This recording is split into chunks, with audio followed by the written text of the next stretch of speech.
என்ன ஞாபகம் இருக்கா ஐயா? 15 வருஷத்துக்கு முன்னால காசில உங்ககிட்ட ஆசீர்வாதம் ஐயா. அதுக்கப்புறம் நான் ரொம்ப பெரிய ஆளாயிட்டேன். நீங்க இங்க இருக்கீன்னு கேள்விப்பட்டேன். அதான் உங்களை பார்த்துட்டு போலான்னு வந்தேன். ஐயா, அடியனுடைய காணிக்கை. என்ன இது? இதை வச்சுட்டு இந்த ஜடம் என்னையா பண்றது? எல்லாம் தெரிஞ்சு நீங்களே இப்படி சொல்லாம ஐயா. இந்த உலகத்துல இது இல்லாம உயிர் வாழவே முடியாது ஐயா. இப்போ உனக்கு என்ன வேணும்? உங்க ஆசீர்வாதத்துல எல்லா வசதியும் இருக்கு ஐயா. ஆனா வாழ்க்கையில எனக்கு நிம்மதி மட்டும் இல்லையா.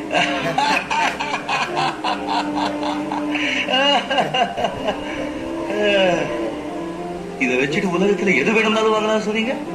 நிம்மதியை வாங்கிக்கலாமே. எல்லார் பணத்தையும் நீயே வச்சுக்கிட்டா நிம்மதி எப்படியா வரும்? மிச்சம் எவ்வளவு வேணுமோ அவ்வளவு அளவா வச்சுக்கிட்டு மிச்சம் இல்லாதவங்களுக்கு கொடுத்துட்டே இருந்தா நிம்மதி தானா? பணத்தை சேர்த்துட்டே இருப்பாங்க, நிம்மதியே இருக்காது. புண்ணியத்தை சேர்த்துட்டே இருப்பாங்க, அவனுக்கு தான் நிம்மதி. ஆமா, வரும்போது ஒண்ணு கொண்டு வரல, போகும்போது ஒண்ணு கொண்டு போக போறது இல்ல. நடுவில் என்ன எந்த எந்த எந்த இதை எடுத்துட்டு இல்லாதவங்க கொடுத்துருப்போம்.